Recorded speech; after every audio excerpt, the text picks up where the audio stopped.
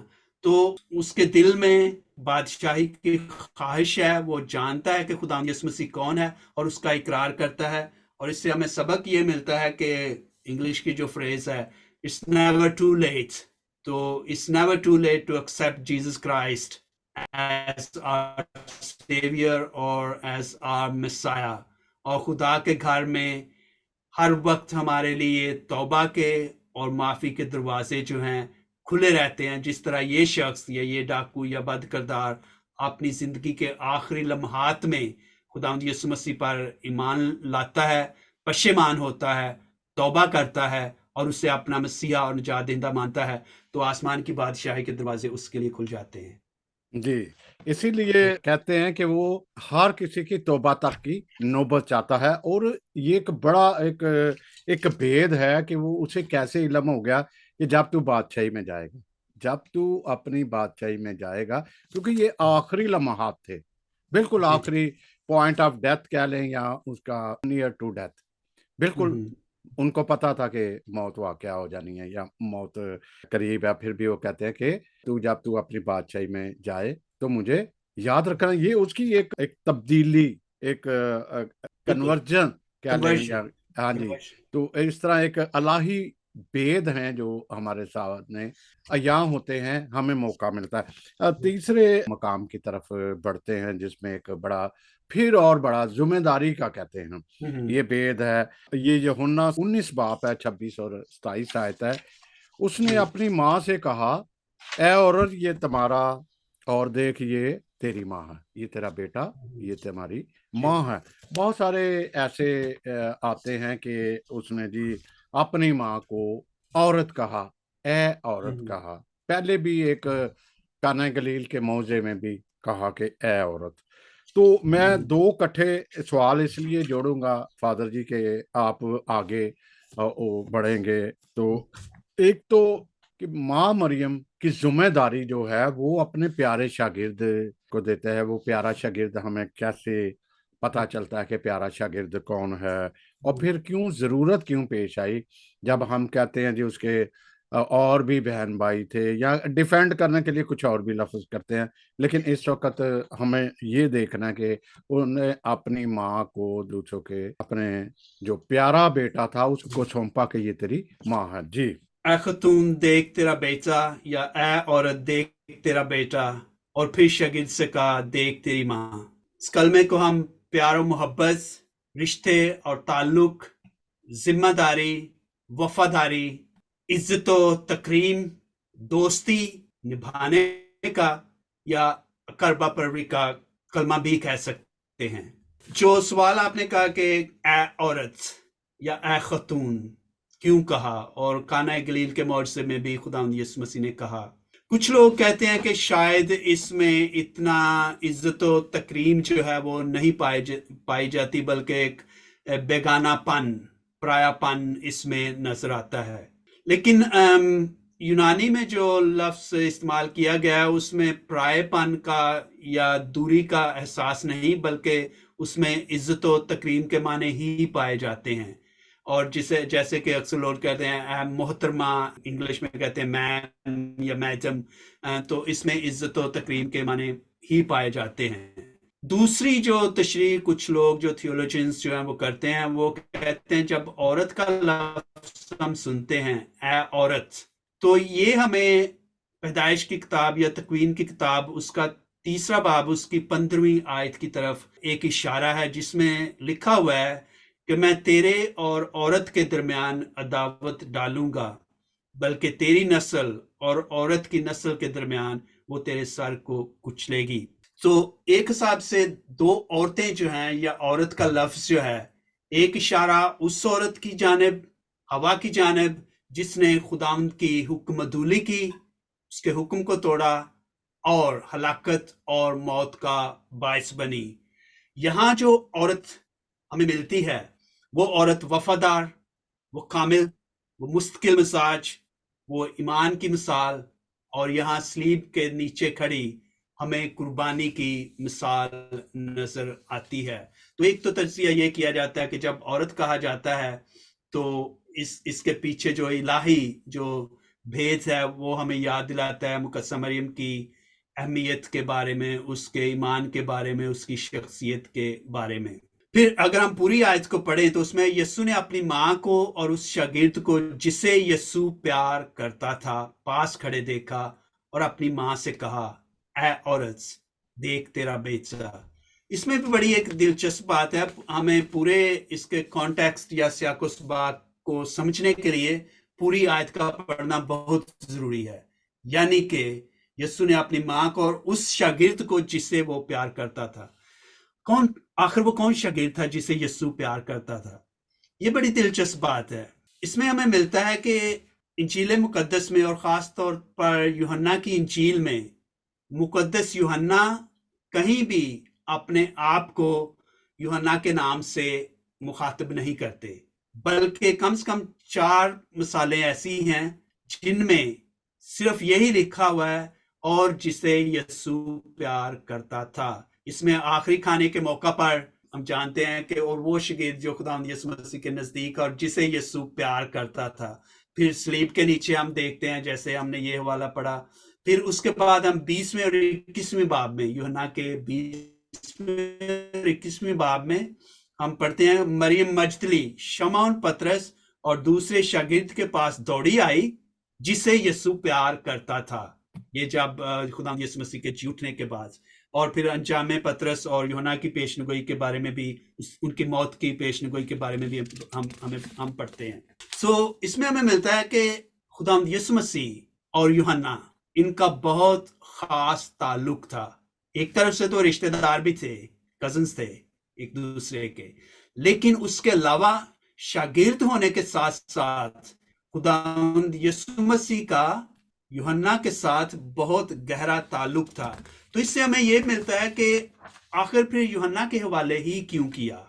کچھ لوگ جیسے کہتے ہیں اس کے دوسرے بہن بھائی بھی شاید ہوں، جن کا ہمیں بائبل مقدس میں تو اتنا کلیئر جو ہے وہ نہیں ملتا کہ بایولوجیکلی خداوند یسوع مسیح کے بہن بھائی تھے۔ مقدسہ مریم کے حوالے سے، مقدسہ مریم کی ذات کے حوالے سے خداوند یسوع مسیح مقدسہ مریم کے اکلوتے بیٹے تھے۔ اب دلچسپی کی بات یہ ہے کہ انسان اپنے آخری وقت میں جب دیکھتا ہے یا سوچتا ہے یا منصوبہ بندی کرتا ہے کہ اپنے عزیز یا جو پیچھے اس کے رہ جائیں گے اس کی نگہداشت کون کرے، ہم بھی ایسے کرتے ہیں نا کہ جب جی، ہم گزر جائیں گے وراثت تو بھی بیچ میں کئی دفعہ ہو جاتی ہے۔ جی، جو ہمارے یعنی کہ پیچھے رہ جائے گا ان کی دیکھ بھال کون کرے گا؟ تو ہم اکثر اوقات ان کی ذمہ داری جو ہے وہ اس شخص کے حوالے کر کے جاتے ہیں جن پر ہمیں مکمل بھروسہ اور یقین ہو یا ہمارے بہت قریب ہو۔ اب اس سے زیادہ کون شخص ہو سکتا ہے جسے یسوع پیار کرتا تھا؟ ایک بات تو یہ ہوئی۔ تو خداوند یسوع مسیح مقدسہ مریم کو اس شاگرد کے حوالے کرتے ہیں جسے وہ خود پیار کرتے تھے۔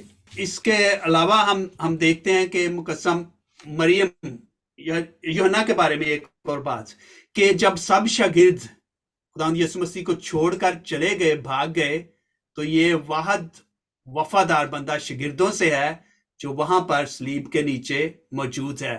اگر خداوند یسوع مسیح اسے پیار کرتے تھے تو یوحنا نے بھی اس پیار کا حق ادا کیا۔ وہ دوسروں کی طرح چھوڑ کر بھاگا نہیں یا گیا نہیں، بلکہ آخری وقت تک وہاں پر قائم رہا۔ تو ایک بات اس سے ہمیں اور ظاہر ہوتی ہے مقدسہ مریم کی عظمت کے بارے میں کہ دکھوں اور تکلیفوں اور سب مشکلات کے باوجود بھی وہ خداوند یسوع مسیح کی صلیب کے نیچے کھڑی ہے۔ اور جس طرح ہم نے کہا کہ دوسرے کلمات میں ہمیں پیشنگوئیاں پوری ہوتی نظر آتی ہیں، اسی طرح اس کلمے میں بھی ہمیں ایک بڑی اہم پیشنگوئی پوری ہوتی نظر آتی ہے۔ جب خداوند یسوع مسیح کو ہیکل میں نظر کیا گیا تو شمعون نے کیا کہا کہ تیری جان میں سے تلوار گزر جائے گی۔ تو مقدسہ مریم اس تلوار کو صلیب کے نیچے کھڑی اپنی جان میں سے، اپنی روح میں سے گزرتے ہوئے دیکھتی ہے۔ تو یہ دونوں طرف سے ایک بڑے یعنی ایمان میں مضبوطی کی ہمیں مثال ملتی ہے، اور پھر باپ اور بیٹے کی محبت اور اولاد سے محبت، تو اس میں ہمیں یعنی کہ سبق ملتا ہے کہ کس طرح ہمیں بھی ایک دوسرے کی دیکھ بھال، فکر مندی کرنی چاہیے، اور پھر مقدسہ مریم کی عزت و تکریم جو ہے وہ ہمارے لیے کتنی اہم ہے۔ جی فادر جی، میں آپ کے لفظ آپ کے ان کو آگے بڑھاؤں گا جو بات کی ہو رہی تھی۔ تو جب لوگوں نے کہا، جب وہ موزے دیکھ رہے، کیا اس کے ہاں اس کے بہن اور بھائی نہیں ہیں ہمارے ہاں؟ اب آگے تھوڑا سا آگے چلے جائیں تو جیسس کرائسٹ کا اس میں ریئیکشن دیکھ رہے ہیں کہ وہ وہاں پہ وہ خوش نہیں ہوئے اس بات سے، لوگوں کی اس بات سے قطعاً وہ کچھ نہیں ہوئے، اور وہ وہاں سے چلے گئے۔ اس سے صاف ظاہر ہوتا ہے کہ انہیں یہ بات اچھی نہیں لگی۔ کئی دفعہ تو کہتے ہیں کہ وہ یہ میرے جو مجھے سنتے ہیں وہ میرے بہن بھائی ہیں، بھائی جی لیکن بالکل۔ وہاں پہ انہوں نے خاص اس بات کا ریئیکٹ انہوں نے کیا۔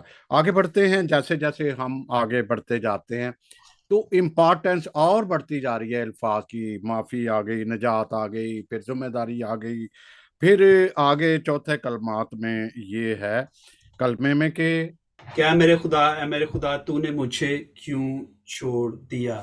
تو یہاں سوال یہ پیدا ہوتا ہے کہ لفظ یہاں بھی انہوں نے اے خدا کا لفظ یوز کیا، تو نے مجھے کیوں چھوڑ دیا۔ وہاں پہ وہ کمزور کچھ دکھائی دے رہے ہیں۔ تو آپ اس بارے میں کیسے یہ لیتے ہیں؟ اس کلمے میں ہمیں ایک اور بات جو ہے وہ نظر آتی ہے کہ خداوند یسوع مسیح پرانے عہد نامے سے بہت اچھی طرح واقف تھے۔ پرانے عہد نامے کی جو تعلیم ہے ان کے ذہن اور ان کے دل پر نقش تھی۔ اب یہ الفاظ جو ہیں یہ دراصل زبور نمبر 22 سے لیے گئے ہیں۔ یہ ڈائریکٹ زبور نمبر 22 کی یہ ڈائریکٹ کوٹیشن ہے۔ جو کہ تو جیسے کہے ہیں کہ اے میرے خدا، اے میرے خدا، تو نے مجھے کیوں چھوڑ دیا، بالکل جیسے لفظ زبور میں لکھے ہوئے ہیں ویسے ہی بالکل ویسے کہ ویسے خداوند یسوع مسیح جو ہے وہ کوٹ کرتے ہیں۔ اور یہ واحد کلمہ ہے جس کا ذکر ہمیں مقدس متی اور مرکز دو اناجیل میں ملتا ہے۔ باقی کلمے جو ہے ایک ایک انجیل میں پائے جاتے ہیں۔ یہ متی 27:46 اور مرکز 15:34 میں بھی اس کا ذکر ہمیں ملتا ہے۔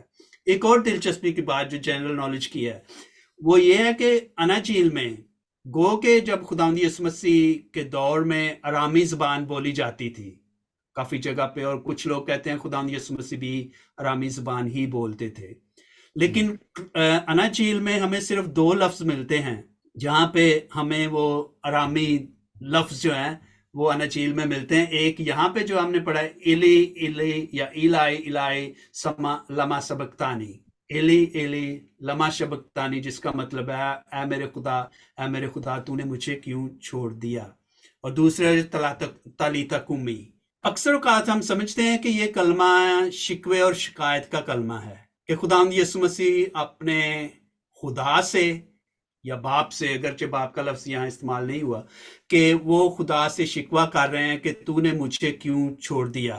بہت سے جو الہیاتی طور پر جو خدا کے کلام کا مطالعہ جنہوں نے کیا ہے یا اس کے بارے میں لکھا ہے، وہ کہتے ہیں یہ گلے اور شکوے کا کلمہ نہیں ہے، نہ ہی اس میں شکایت ہے، نہ اس میں نا امیدی ہے، نہ ہی اس میں آہوزاری ہے، نہ اس میں مایوسی ہے، بلکہ یہ الفاظ جو ہیں اے میرے خدا، اے میرے خدا، تو نے مجھے کیوں چھوڑ دیا، دوسرے لفظوں میں ہم کہیں کہ اے خدا تو کہاں ہے اس وقت، تو وہ کہتے ہیں کہ یہ ایکچولی دعائیہ الفاظ ہیں، نہ کہ شکایت کے الفاظ ہیں۔ کہ خداوند یسوع مسیح ایک لحاظ سے اپنے باپ سے جو ہے وہ دعا کر رہے ہیں کہ اے میرے خدا، اے میرے خدا، تو نے مجھے کیوں چھوڑا، تو اس وقت کہاں ہے۔ یہ زبور نمبر 22 کے دوسری آیت ہے۔ ایک اور جو نقطہ ہم کہہ سکتے ہیں وہ یہ ہے کہ زبور نمبر 22 کو مسیانک سام کہا جاتا ہے، کہ مسیحائی زبور کہا جاتا ہے۔ وہ کیوں؟ اس میں کم از کم، ہو سکتا ہے اور بھی ہوں اگر کوئی آپ گہرا مطالعہ کریں، لیکن جو میری نظر میں گزری ہیں، کم از کم اس میں 4 پیشن گوئیاں ایک ہی زبور میں پوری ہو رہی ہیں۔ اس ایک زبور میں 22ویں زبور میں وہ کیا ہے؟ پہلے 22 زبور، اس کی دوسری ہے اے میرے خدا تو نے مجھے کیوں چھوڑ دیا۔ اسی زبور کی 8ویں آیت، سب جو مجھے دیکھتے ہیں وہ مجھ پر ہنستے ہیں، وہ منہ چڑھاتے اور سر ہلاتے ہیں۔ یہ منظر جو ہے وہ وہاں پہ ہوتا ہے سلیب۔ پہلے اس میں پہلے کلمے میں۔ ہاں جی جی، پھر اس کی 19ویں آیت، وہ میرے کپڑے آپس میں بانٹتے ہیں اور میرے لباس پر کرا ڈالتے ہیں۔ جی ٹھیک ہے، جی یہ بھی اسی زبور میں ہے۔ جی پھر زبور نمبر 22 اس کی 17ویں آیت، بد کرداروں کا گروہ میرے چاروں طرف ہے۔ تو اس میں زبور نمبر 22 میں ہمیں کافی پیشن گوئیاں جو ہیں وہ پوری ہوتی جو ہیں وہ نظر آتی ہیں۔ تو نے مجھے کیوں چھوڑ دیا، یہ ایک لحاظ سے ہم کہہ سکتے ہیں کہ بشریت کو، خداوند یسوع مسیح کی بشریت کو ظاہر کرتا ہے یہ کلمہ جو ہے۔ لیکن دوسری طرف ایک اور جو تشریح ہے وہ بڑی دلچسپ ہے، وہ یہ ہے کہ جو ہم سب جانتے ہیں، کیونکہ یسوع نے ہمارے گناہ اپنی ذات پر لیے، اور یہ ان گناہوں کا بوجھ تھا جس کی وجہ سے خداوند یسوع مسیح باپ سے دعا کرتے ہیں، اے میرے خدا تو نے مجھے کیوں چھوڑ دیا۔ ان گناہوں کی وجہ سے خدا نے شاید تھوڑی دیر کے لیے اپنے بیٹے سے دوری اختیار کی، جس کا احساس خداوند یسوع مسیح اس آیت میں کر رہے ہیں کہ اے میرے خدا تو نے مجھے کیوں چھوڑ دیا۔ خداوند یسوع مسیح نے اپنی ذات پر ہمارے گناہ اٹھائے۔ اس کا حوالہ ہمیں اشعیا نبی اس کا 53 باب، گو کہ سارا 53 پورے کا پورا 53 باب جو ہے وہ یعنی کہ بڑی خوبصورتی سے سلیب کے منظر کشی کرتا ہے۔ لیکن میں صرف 2 آیات پڑھوں گا۔ 53 باب جس میں ہمیں ملتا ہے کہ خداوند یسوع مسیح نے وہی پیشنگوئی کے حوالے سے، یقیناً اس نے ہماری ہی بیماریاں اٹھائیں، ہمارے ہی غم اس پر لدے ہوئے تھے، حالانکہ ہم اسے مبروز سمجھے اور خدا کی طرف سے مارا ہوا اور ذلیل، تو بھی وہ ہماری ہی خطاؤں کے سبب سے زخمی ہوا اور ہماری ہی بدیوں کی خاطر کچلا گیا، ہماری ہی بدیوں کی خاطر کچلا گیا۔ تو یہ ایک لحاظ سے ہم کہہ سکتے ہیں کہ وہ گناہوں کا بوجھ تھا جس کے نیچے، ہمارے گناہوں کا بوجھ، ہماری خطاؤں کا بوجھ جس کے نیچے خداوند یسوع مسیح ایک بار پھر خدا باپ کی طرف رجوع کرتے ہیں۔ رومیو 4 باب اس کی 25ویں آیت میں لکھا ہے، وہ ہمارے گناہوں کے واسطے حوالہ کر دیا گیا۔ پھر 1 پطرس اس کا 2 باب 24ویں آیت میں لکھا ہے، وہ خود اپنے ہی بدن میں ہمارے گناہوں کو لیے ہوئے سلیب پر چڑھ گیا۔ ایک تو یہ ہے کہ یہ ہمارے گناہوں اور بدیوں کا بوجھ تھا جس کی وجہ سے خداوند یسوع مسیح جو ہے وہ باپ کی طرف رجوع کرتے ہیں۔